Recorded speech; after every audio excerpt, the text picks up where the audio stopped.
Welcome back to Payback Logs. Grab your snacks, get comfortable, and remember, the people in these stories had every chance to behave themselves. They just chose wrong. Drop a comment and be sure to subscribe. You're going to love it here. Numbers don't have a soul, but they have a pulse. If you know how to listen, a spreadsheet will tell you more about a person than a priest ever could. I've spent 35 years listening to those pulses as a lead forensic auditor for the IRS Criminal Investigation Division. I've chased ghosts through the Cayman Islands and unraveled the shadow ledgers of men who thought they were gods. My name is Victor. I'm 74 years old, and I've learned that while people lie, the math is incapable of it. I retired 3 years ago with a $5 million portfolio, built on the steady discipline of a man who knows that compounding interest is the only magic left in the world. I expected a quiet sunset, but then Martha passed away, and my son, Jason, married Bianca. Bianca is what we in the CID call a high-velocity spender. She sees money not as a resource, but as a costume. It started 6 months ago. I'd had a mild dizzy spell. Nothing a change in blood pressure medication couldn't fix. But Bianca saw an opportunity. Within 48 hours, I was moved out of my home and into the Willows Wellness Retreat. Bianca told Jason it was a boutique recovery center. When I arrived, I realized it was a budget nursing home with a fresh coat of beige paint and a staff that looked like they were being paid in store credit. The wellness was a communal television that only played game show reruns, and the retreat was a locked door. "Victor, dear, you're looking so peaked," Bianca said, walking into my cramped room today. She was wearing a trench coat that cost more than the monthly payroll for this entire facility. She set a small, lukewarm cup of gelatin on my nightstand. "I want my bank tokens, Bianca," I said. My voice was raspy from the dry air, but my mind was as sharp as a forensic blade. I tried to log in to my Charles Schwab account on the lobby computer. The password has been changed. My two-factor authentication has been redirected.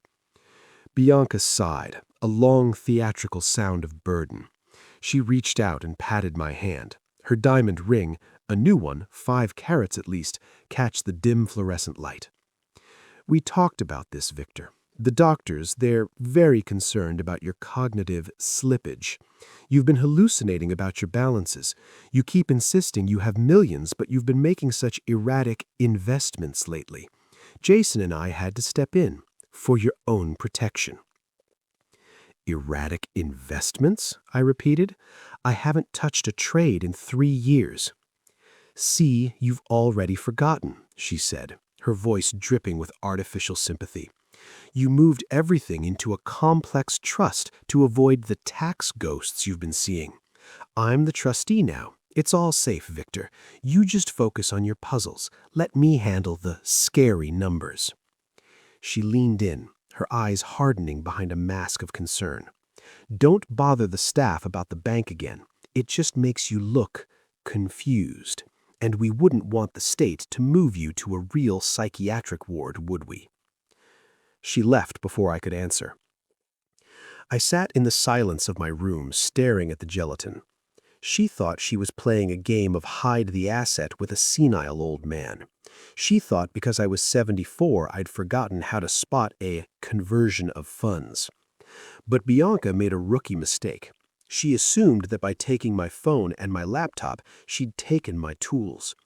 She didn't know that 3 years ago, when Jason first brought her home, I'd installed a dead man's switch on my primary accounts. It wasn't a digital lock, it was a behavioral trigger. If my account ever showed a layering pattern, 3 or more transfers to an unknown LLC within a 72-hour window, the system would automatically fire a shadow log to a hidden encrypted drive I keep at a secure off-site facility. Bianca thought she was managing my estate. I knew, with the absolute certainty of a man who has audited cartels, that she was currently skimming the cream. I looked at the lobby through my open door. The communal computer was an ancient Dell running Windows 10. To most, it was a paperweight. To a forensic auditor, it was a terminal. The wellness retreat was about to get its first full-scale IRS lifestyle audit. Bianca thought I was showing signs of dementia. She was about to find out that my only hallucination was the idea that she could ever hide the math from me. The first crack had appeared, and I was going to follow the money until it led me straight to her throat. The psychological pressure cooker began to hiss on Monday. Bianca didn't just want my money. She wanted my credibility liquidated so that no one would ever listen to my claims again. She arrived with my son, Jason. Jason is a good man, but he's numbers blind. He sees the world through emotions and trust, a trait Bianca was currently exploiting like a high-yield loophole. She held a thick blue folder against her chest as if it were a holy relic. "Victor," she said, her voice soft and trembling for Jason's benefit, "we had a meeting with Dr. Aris today, the specialist. He reviewed your recent financial outbursts. He's very worried that your history at the IRS has created a paranoid fixation. He calls it occupational delusion." She opened the folder and slid a paper across the tray table. It was a physician's statement. It bore the letterhead of a local clinic and a signature that looked authoritative. It stated that I was suffering from advanced cognitive rigidity with paranoid features, specifically regarding my personal finances. "Dad," said Jason, his voice thick with pain, "Bianca showed me the ledger you tried to write. You're claiming there's $5 million missing? We checked the trust account. It's all there, but it's mostly in long-term annuities now. You're seeing zeros where there are ones, Dad." I looked at the ledger Bianca had produced. It was a crude handwritten mess that I had never seen before, full of erratic scribbles and math that didn't even balance. It was a forgery designed to look like the work of a failing mind. "I didn't write this, Jason," I said, my voice steady. "This math is garbage. A first-year intern would spot the discrepancy in the carry-forward." "See?" whispered Bianca to Jason, pulling him back. "He's doing it again. He's auditing a piece of paper that doesn't exist. He's living in the 1990s, Jason. He thinks everyone is a tax cheat." She turned back to me, her eyes flashing with a predatory triumph that Jason couldn't see. "Victor, the more you fight the numbers, the more you prove the doctor right. Just relax.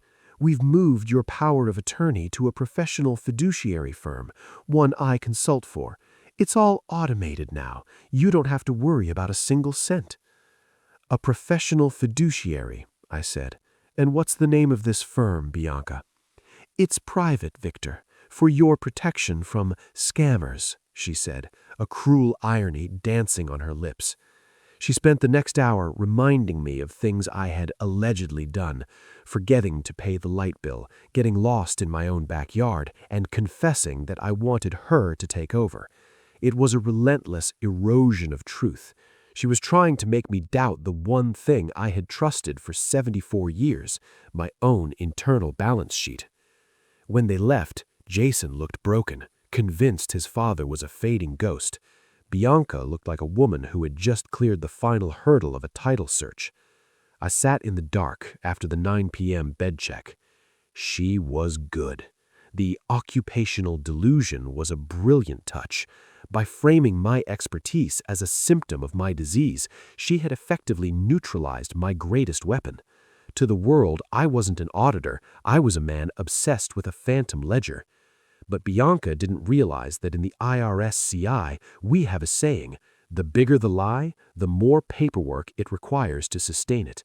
She had forged a doctor's note. She had created a fake ledger. She had redirected a power of attorney.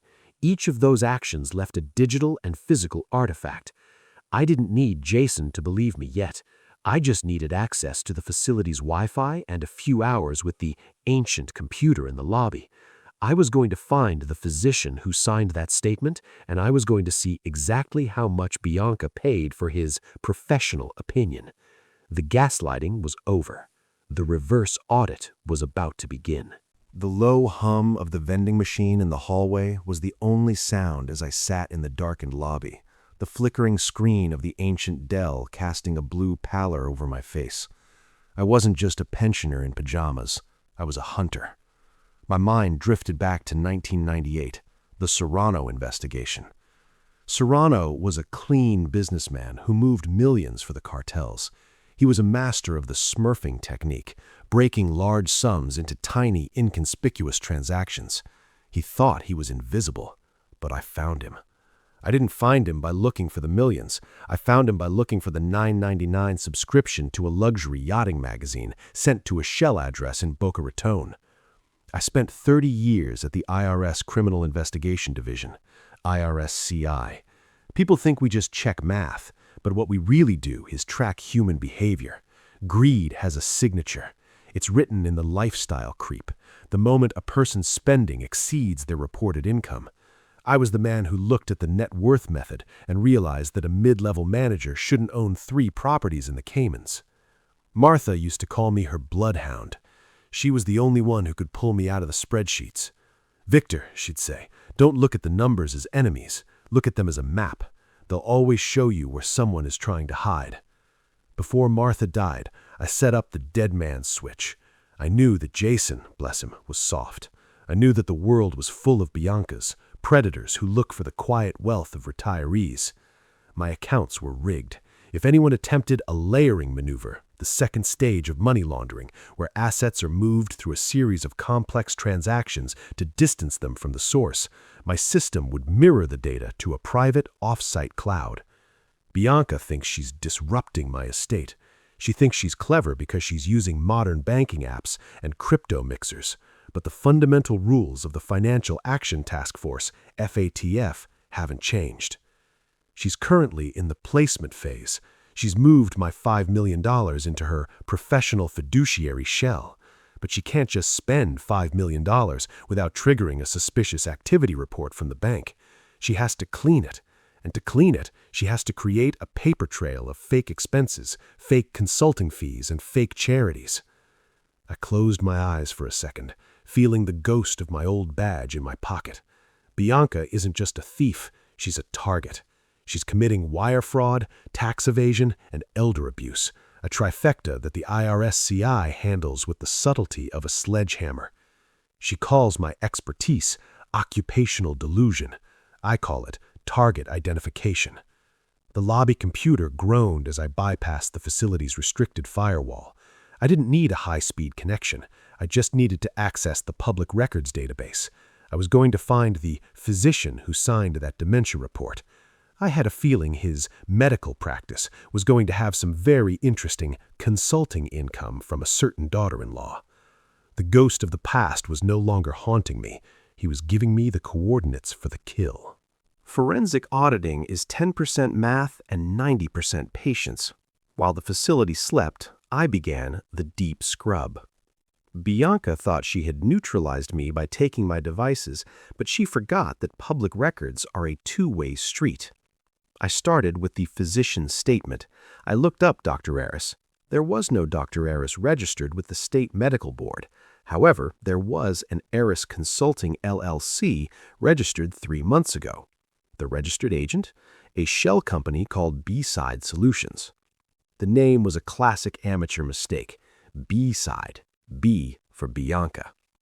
I ran a source and application of funds analysis on B-Side Solutions using the facility's ancient browser to crawl local business filings. Bianca was using B-Side to invoice my trust for specialized medical oversight and fiduciary management fees. In the last 60 days, she had drained $450,000 from my primary Charles Schwab account. But that was just the placement. Now came the lifestyle audit. I accessed Bianca's public social media, the one she thought I was too demented to find. She had been busy. Artifact 1, a photo of a new Porsche Taycan.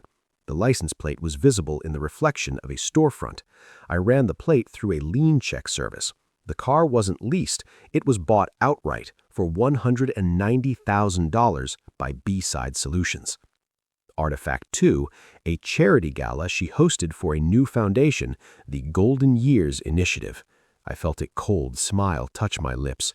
The Golden Years Initiative. She wasn't just stealing, she was mocking me. I dug into the foundation's filings. It was a 501c3 on paper, but the donations were almost exclusively coming from my liquidated municipal bonds. She was washing my retirement through a fake charity to claim a tax deduction while spending the cash on her own wardrobe. In the IRS world, we call this charitable fraud, and it's a direct ticket to a federal penitentiary. The quiet audit was complete. My $5 million wasn't tied up in a trust. It was being dismantled and reconstituted as Bianca's private slush fund. I didn't have the power to arrest her yet, but I had the audit trail.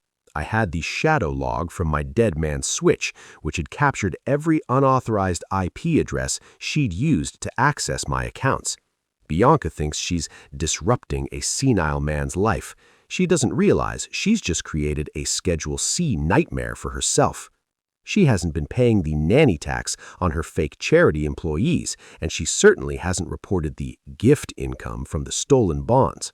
I printed a single page from the facility's printer, a net worth reconciliation showing her $40,000 a year salary against her $1.2 million in spending over the last 3 months. I left the paper face down on the lobby desk. I wasn't ready to show my hand, but I wanted her to know that someone was watching the math. The audit was silent. The explosion, however, was going to be very, very loud. The audit trail was a roadmap of Bianca's greed, but as I dug deeper into the B-side solutions transactions, I hit a snag that turned my cold professional curiosity into a burning protective rage. I found a secondary set of outflows. These weren't coming from my accounts. They were coming from Vanguard Construction, my son Jason's small business. Bianca wasn't just harvesting the old man, she was hollowing out the son. I discovered that Bianca had taken over Jason's payroll and accounts payable 6 months ago, claiming she wanted to lighten his load so he could focus on his father's condition. In reality, she had set up a ghost employee scheme. She was cutting weekly checks to 3 fictitious laborers. The funds were being routed through a payroll processing shell that, predictably, linked back to her own B-side account. But the cruelty went deeper. By diverting Jason's tax withholding funds to pay for her luxury lease, she had left him with a $250,000 tax liability that he didn't even know existed. If the IRS moved in now, they wouldn't just go after Bianca, they would go after Jason as the responsible party for the business. She was setting him up to be the fall guy. She was planning to drain the $5 million from me, bankrupt Jason's business, and then vanish before the first notice of deficiency hit the mailbox. Jason wasn't just losing his inheritance, he was losing his freedom. Bianca was building a paper wall between him and the truth, using his own love for her as the mortar. "Victor, you're not eating," the evening nurse Sarah said as she poked her head into my room. "Is the gelatin that bad?" "It's fine, Sarah," I said, my voice tight. "I'm just calculating the cost of a betrayal." She looked at me confused and walked away. She, like everyone else here, thought I was just a confused old man muttering about numbers, but the numbers were screaming. Bianca had already booked a solo spiritual retreat to a non-extradition country for next month. She was in the integration phase now, the final step where laundered money is moved into clean offshore investments. She was about to exit the position, leaving a trail of wreckage behind her, a father in a budget nursing home and a son in a federal tax trap. I couldn't call Jason. Bianca monitored his phone. I couldn't call the police. They'd see my dementia file and dismiss me. In the IRS-CI, when a target is about to flee, we don't just wait for them to make a move. We incentivize the transaction. I needed to give Bianca a reason to stay in the country for 1 more week. I needed to dangle a whale in front of her, an asset so large she couldn't resist trying to wash it before she left. I picked up the facility's landline and called an old number I hadn't dialed in years. "CID, Special Agent Miller speaking," a voice answered. "Miller," I said, a faint smile touching my lips. "This is Victor, your old lead. I've got a whale in a boutique nursing home, and I need you to help me set the bait for a very greedy B-side player." The secondary victim was my son, And as an auditor, I knew there was only one way to save him. I had to make Bianca's greed the very thing that shackled her to the jurisdiction. The next time Bianca visited, she was in a hurry. She was wearing oversized sunglasses and checking her watch, the integration phase jitters. She was likely 48 hours away from her spiritual retreat.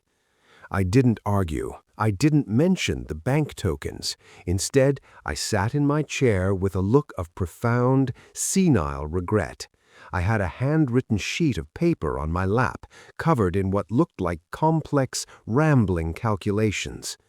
"Bianca," I whispered, beckoning her closer. I'm losing the thread. The doctor was right. The occupational delusion is taking over. I keep seeing the shadow ledger." "It's okay, Victor," she said, her voice dripping with artificial honey as she reached for her bag.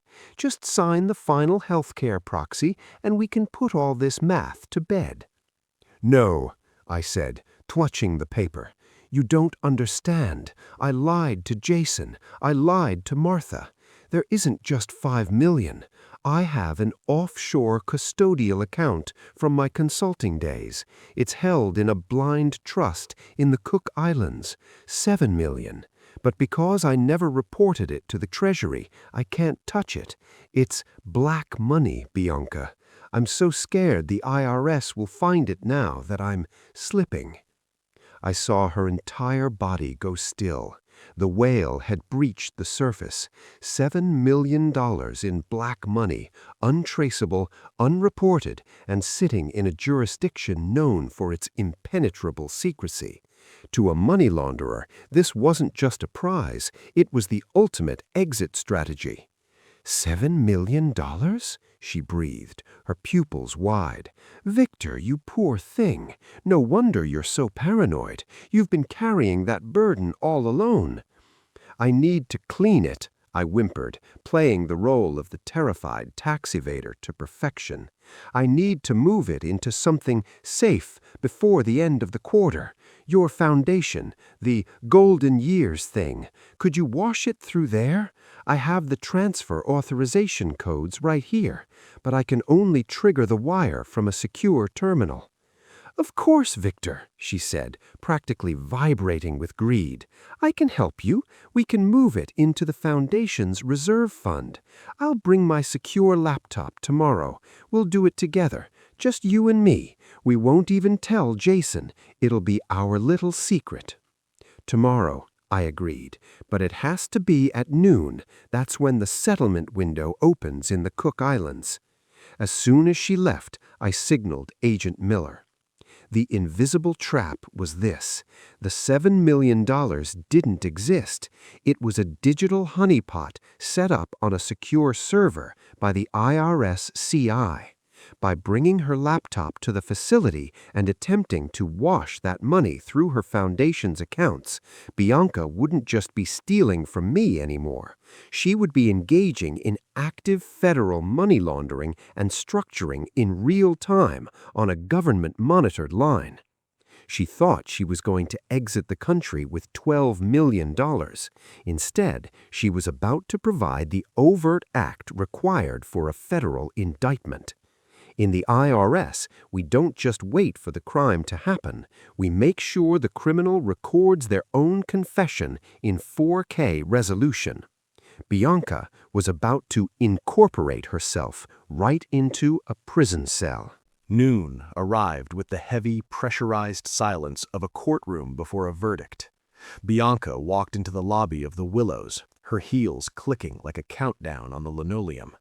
She carried a slim silver laptop, the weapon she intended to use to finish me. "Are you ready, Victor?" she whispered, sitting at the small table in the corner, shielded from the view of the nurse's station. "Let's get that black money into the light." I sat across from her, my face a mask of trembling anxiety. "I have the codes, Bianca, but you have to be careful. The routing is delicate." She opened her laptop. I watched her fingers fly across the keys as she logged into the administrative portal for the Golden Years Initiative. I saw the balances of my stolen $5 million flashing on the screen, ready to be joined by a Phantom 7. "Enter the destination routing number first," I said, leaning in.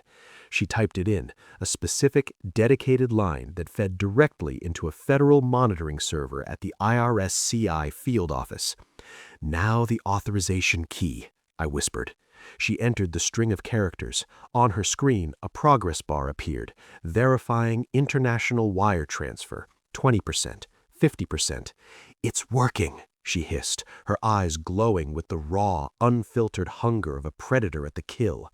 "Once this hits the foundation account, Victor, you won't ever have to worry about an audit again. I'll make sure the trail is erased." "I'm sure you will, Bianca," I said. My voice had suddenly lost its tremor. It was the cold, resonant tone of the man who had broken Serrano in '98. "But there's one thing you missed in your lifestyle audit." She looked up, frowning. "What are you talking about?" "I didn't account for the net worth method," I said, sliding a manila folder across the table. "You see, Bianca, when a person with a $40,000 salary suddenly buys a Porsche and starts a charity with $5 million in stolen bonds, the IRS doesn't need to find the missing money. They just need to prove you have it."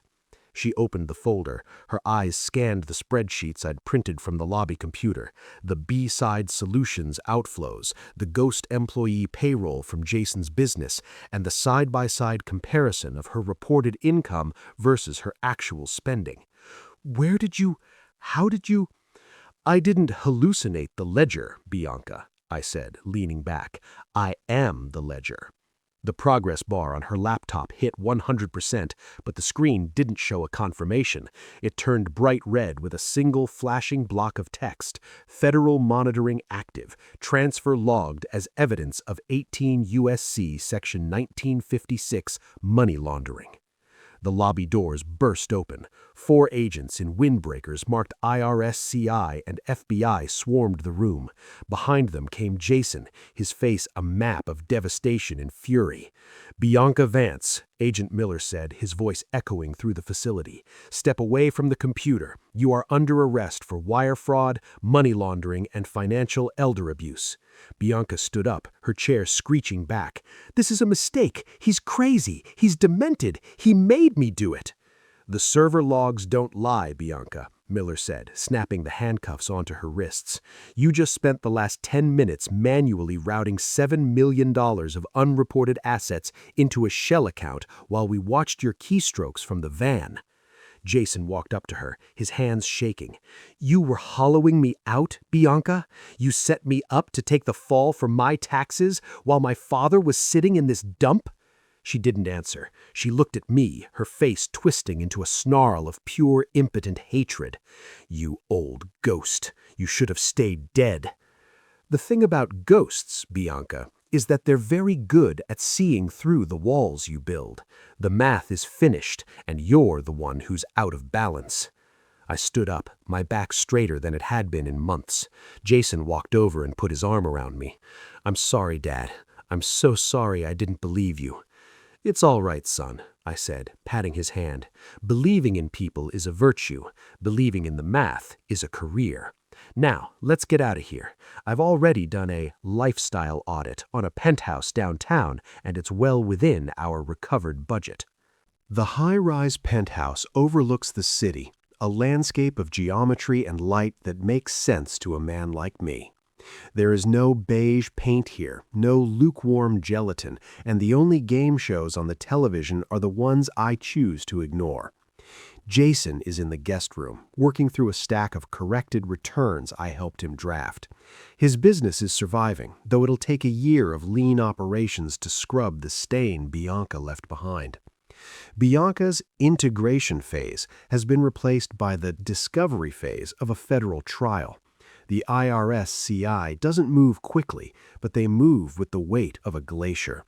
Because she targeted a retired federal officer, the U.S. Attorney's Office isn't interested in a plea deal that doesn't involve significant club fed time. Her Golden Years initiative has been dissolved, and every cent recovered from her B-side accounts has been returned to my portfolio, minus the taxes I'm more than happy to pay.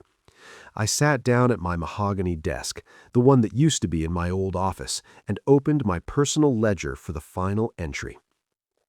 Final log entry. Family Portfolio Audit, April 2026. Status: account reconciled. Assets repatriated. Observation: fraud is a house of cards built on a foundation of lifestyle creep. People like Bianca always assume the auditor is the enemy. They don't realize that the math is the only thing that was ever on their side until they tried to cheat it. Bianca thought my mind was a liability. She thought she could weaponize my 30 years of service against me, calling my delusion a delusion. She forgot that you don't spend 3 decades hunting the world's most sophisticated tax cheats without learning how to spot a smurf in your own living room. I looked at a photo of Martha. I think she would have liked the Honeypot play. She always said I was at my best when I was incentivizing the transaction. "The ledger is balanced, Martha," I whispered. I checked the time. It was precisely 4 p.m. The market had closed, the day's trades were settled, and for the first time in 6 months, there wasn't a single unexplained variance in my life. In the world of forensic auditing, we have a final saying: in God we trust, everyone else we audit. The audit is closed, the thief is in custody, and the math, as always, is perfect. Thank you for following Victor through the shadow ledger and back into the light. If you've ever had to prove that your occupational fixation was actually your greatest strength, this log was for you. Don't let the Biancas of the world tell you that your instincts are delusions. Trust the math and keep your dead man switch active. Don't forget to like and subscribe to Payback Logs. We track the greed so you can keep the gain. This has been Payback Logs. The books are balanced. Goodbye for now.